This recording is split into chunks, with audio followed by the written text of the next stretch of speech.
ქვემო ქართლის მზის ელექტროსადგურის მშენებლობის 65 დღე. მასშტაბური და სტრატეგიული პროექტის მშენებლობა ქვეყნის განახლებადი ენერგიის სექტორში აქტიურად მიმდინარეობს.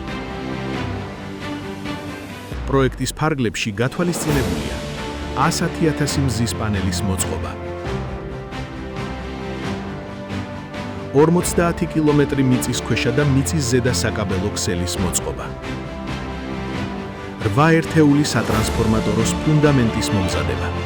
პროცესი სრული დატვირთვით, სტრატეგიული დაგეგმარებითა და მუდმივი მონიტორინგით მიმდინარეობს. ქვემო ქართლის მზის ელექტროსადგურის სამუშაო ფართობია 662.046 კვადრატკილომეტრი. სადგურის სიმძლავრე 65 მეგავატ პიკი. პროექტის შესრულების ვადა 120 დღე.